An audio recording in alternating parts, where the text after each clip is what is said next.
Ladies and gentlemen, please welcome back Reverend Nolan Williams and soloist Nova Nelson.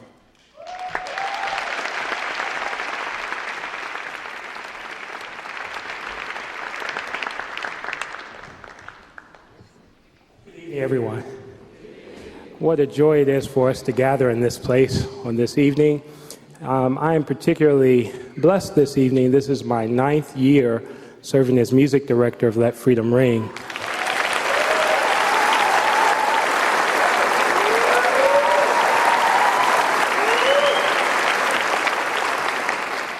And Mr. President, Mrs. Obama, how delighted we are to have you with us tonight.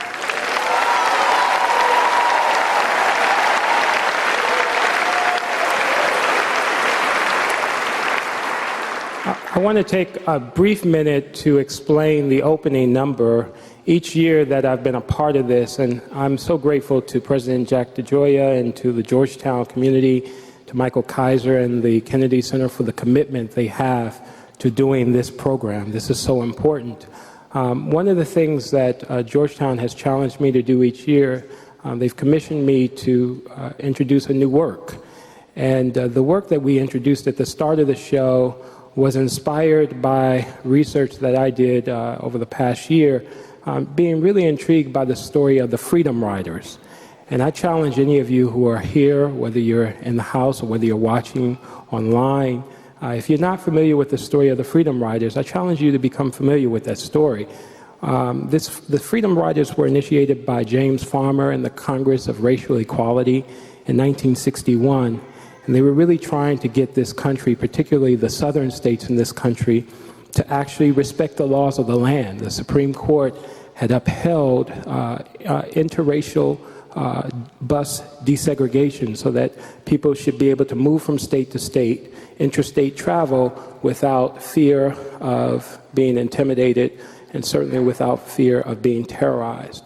And yet the southern states were not complying with the laws of the land. And these brave students, the same age as many of the persons up here and as many of the persons that you saw walk down these aisles, they were brave and daring enough to begin boarding Greyhound and Trailways buses in order to force the southern states to respect the laws of the land. It took a lot of daring, a lot of courage. Many of them lost their lives. Some of them were very injured. And the end result was that they were successful. But one of the things that was really intriguing about their whole drive to really move the southern states was they were able to get most of the states to comply until they reached the state of Mississippi. And there they reached a very stubborn governor who decided that he would teach these students a lesson by having the students apprehended and then imprisoned in the maximum security prison in Mississippi, which was Parchman Prison. And these young people, when they got into Parchman Prison, when they were locked up, they made this song, "Buses Are Coming." They wrote the song from their prison cells, and they would sing it to taunt the guards.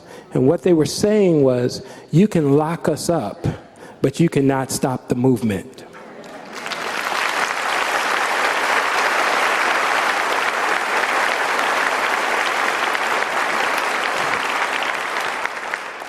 And that is an appropriate message this evening for the young people that are here on this stage and for the young people who walk down this aisle. The danger of doing these King observances every year is that we treat them as retrospectives. You know, we look back and celebrate what King did and what folk like the James Farmer and Fannie Lou Hamer, we celebrate what they did. And we lose sight of the fact that there's still yet work to do.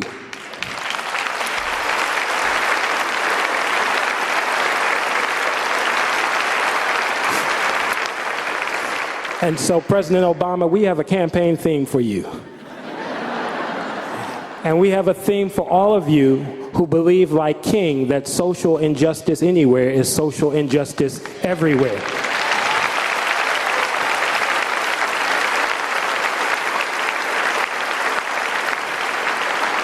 And that theme is simply this. You can lock us up, you can shut down government, you can do whatever, but buses are still a-coming.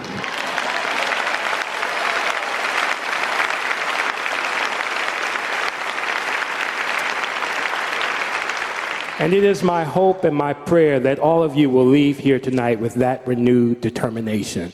Please join me in welcoming Nova Nelson and the Let Freedom Ring Choir in singing one of the great songs of America, My Country, 'Tis of Thee.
Ladies and gentlemen,